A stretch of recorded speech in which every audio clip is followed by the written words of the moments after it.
Peter and Wendy. Chapter 16. The Return Home.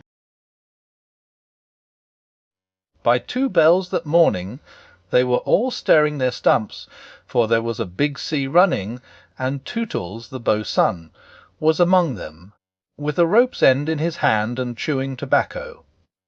They all done pirate clothes cut off at the knee, shaved smartly, and tumbled up, with the true nautical roll, and hitching their trousers.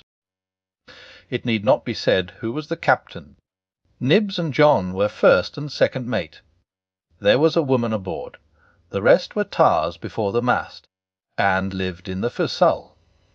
Peter had already lashed himself to the wheel, but he piped all hands and delivered a short address to them. Said he hoped they would do their duty like gallant hearties, but that he knew they were the scum of Rio and the Gold Coast, and if they snapped at him he would tear them. His bluff, strident words struck the note sailors understand, and they cheered him lustily.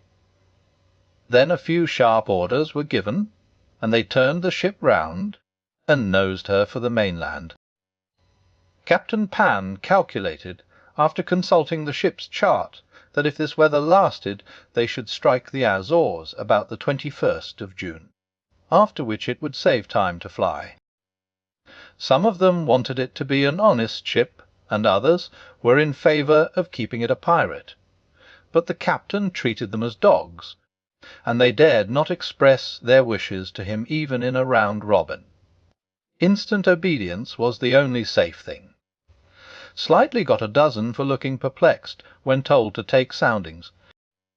The general feeling was that Peter was honest just now to lull Wendy's suspicions, but that there might be a change when the new suit was ready, which, against her will, she was making for him out of some of Hook's wickedest garments. It was afterwards whispered among them that on the first night he wore this suit he sat long in the cabin with Hook's cigar-holder in his mouth, and one hand clenched, all but the forefinger, which he bent and held threateningly aloft like a hook, instead of watching the ship. However, we must now return to that desolate home from which 3 of our characters had taken heartless flight so long ago. It seems a shame to have neglected number 14 all this time, and yet we may be sure that Mrs. Darling does not blame us. If we had returned sooner to look with sorrowful sympathy at her, she would probably have cried, "Don't be silly, what do I matter? Do go back and keep an eye on the children." So long as mothers are like this, their children will take advantage of them, and they may lay to that. Even now we venture into that familiar nursery only because its lawful occupants are on their way home. We are merely hurrying on in advance of them, to see that their beds are properly aired, and that Mr. and Mrs. Darling do not go out for the evening. We are no more than servants. Why on earth should their beds be properly aired, seeing that they left them in such a thankless hurry? Would it not serve them jolly well right if they came back and found that their parents were spending the week-end in the country? It would be the moral lesson they have been in need of ever since we met them. But if we contrived things in this way, Mrs. Darling would never forgive us. One thing I should like to do immensely, and that is to tell her, in the way authors have, that the children are coming back, that indeed they will be here on Thursday week. This would spoil so completely the surprise to which Wendy and John and Michael are looking forward. They have been planning it out on the ship. Mother's rapture, father's shout of joy, none as leap through the air to embrace them first, when what they ought to be preparing for is a good hiding. How delicious to spoil it all by breaking the news in advance, so that, when they enter grandly, Mrs. Darling may not even offer Wendy her mouth, and Mr. Darling may exclaim pettishly, dash it all, here are those boys again. However, we should get no thanks even for this. We are beginning to know Mrs. Darling by this time, and may be sure that she would upbraid us for depriving the children of their little pleasure. But, my dear madam, it is 10 days till Thursday week, so that by telling you what's what, we can save you 10 days of unhappiness. Yes, but at what a cost? By depriving the children of 10 minutes of delight. Oh, if you look at it in that way. What other way is there in which to look at it? You see, the woman had no proper spirit. I had meant to say extraordinarily nice things about her, but I despise her, and not one of them will I say now. She does not really need to be told to have things ready, for they are ready. All the beds are aired, and she never leaves the house, and observe, the window is open. For all the use we are to her, we might go back to the ship. However, as we are here, we may as well stay and look on. That is all we are, lookers. Nobody really wants us. So let us watch and say jaggy things, in the hope that some of them will hurt. The only change to be seen in the night nursery is that between 9 and 6 the kennel is no longer there. When the children flew away, Mr. Darling felt in his bones that all the blame was his for having chained Notna up, and that from first to last she had been wiser than he. Of course, as we have seen, he was quite a simple man. Indeed, he might have passed for a boy again if he had been able to take his baldness off. But he had also a noble sense of justice, and a lion courage to do what seemed right to him. And having thought the matter out with anxious care, after the flight of the children, he went down on all fours and crawled into the kennel. To all Mrs. Darling's dear invitations to him and to come out, he replied sadly but firmly no. My own one, this is the place for me. In the bitterness of his remorse he swore that he would never leave the kennel until his children came back. Of course this was a pity, but whatever Mr. Darling did he had to do in excess, otherwise he soon gave up doing it. And there never was a more humble man than the once proud George Darling, as he sat in the kennel of an evening talking with his wife of their children, and all their pretty ways. Very touching was his deference to Nana. He would not let her come into the kennel, but on all other matters he followed her wishes implicitly. Every morning the kennel was carried with Mr. Darling in it to a cab, which conveyed him to his office, and he returned home in the same way at 6. Something of the strength of character of the man will be seen if we remember how sensitive he was to the opinion of neighbours, this man whose every movement now attracted surprised attention. Inwardly he must have suffered torture, but he preserved a calm exterior even when the young criticised his little home, and he always lifted his hat cautiously to any lady who looked inside. It may have been quixotic, but it was magnificent. Soon the inward meaning of it leaked out, and the great heart of the public was touched. Crowds followed the cab, cheering it lustily. Charming girls scaled it to get his autograph. Interviews appeared in the better class of papers there, and society invited him to dinner and added, "'E do come in the kennel." On that eventful Thursday week Mrs. Darling was in the night nursery awaiting George's return home, a very sad-eyed woman. Now that we look at her closely and remember the gaiety of her in the old days, all gone now just because she has lost her babes, I find I won't be able to say nasty things about her after all.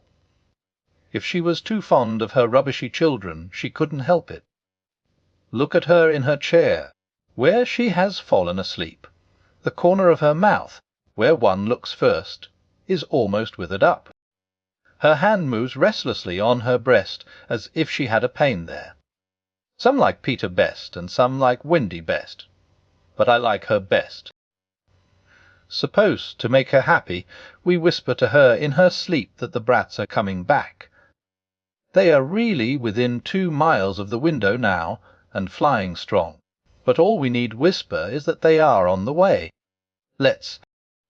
It is a pity we did it, for she has started up, calling their names, and there is no one in the room but Nana. Oh, Nana, I dreamt my dear ones had come back. Nana had filmy eyes, but all she could do was to put her paw gently on her mistress's lap, and they were sitting together thus, when the kennel was brought back. As Mr. Darling puts his head out at it to kiss his wife, we see that his face is more worn than of yore, but has a softer expression. He gave his hat to Liza, who took it scornfully, for she had no imagination, and was quite incapable of understanding the motives of such a man.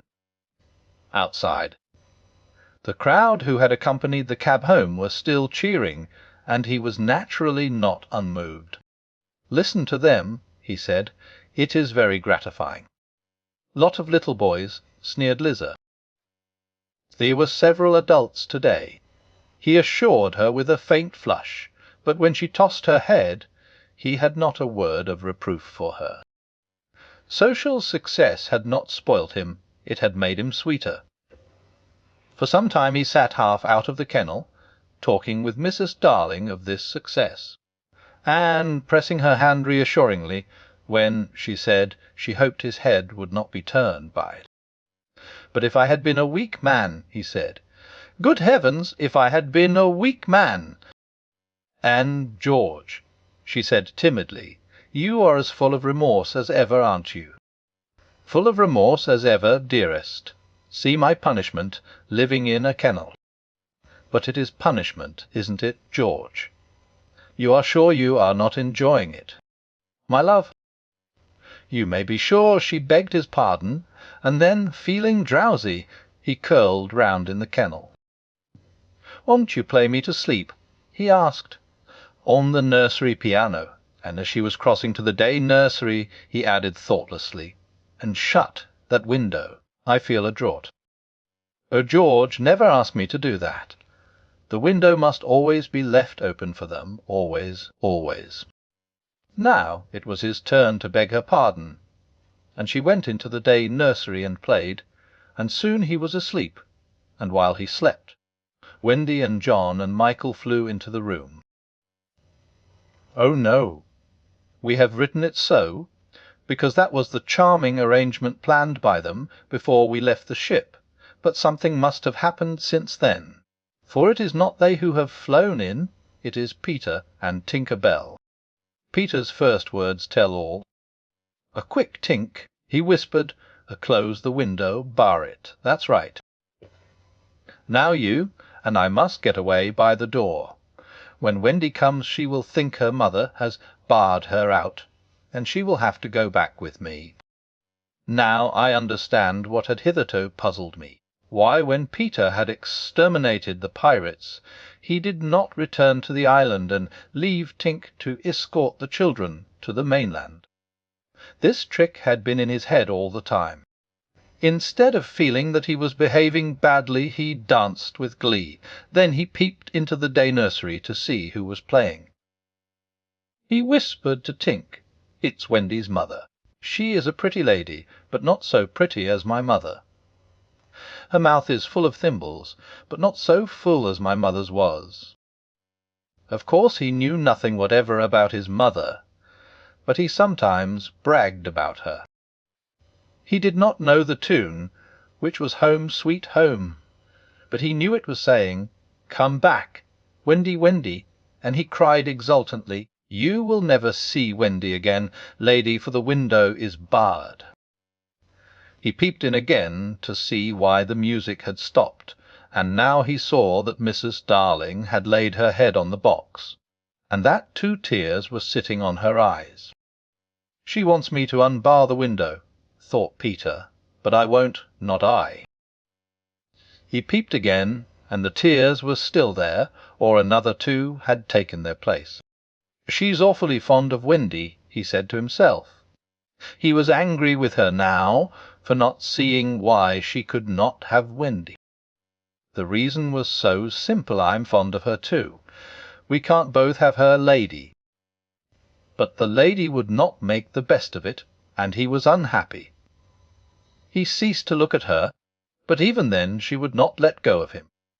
He skipped about and made funny faces, but when he stopped it was just as if she were inside him knocking.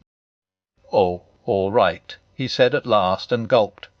Then he unbarred the window. "Come on, Tink," he cried, with a frightful sneer at the laws of nature. "You don't want any silly mothers," and he flew away. Thus Wendy and John and Michael found the window open for them after all, which of course was more than they deserved. They alighted on the floor, quite unashamed of themselves, and the youngest one had already forgotten his home. "John," he said, looking around him doubtfully, "I think I have been here before." "Oh, of course you have, you silly. There is your old bed." "So it is," Michael said, but not with much conviction. "I say," cried John, "at the kennel," and he dashed across to look into it. "Perhaps Nana is inside it," Wendy said. But John whistled.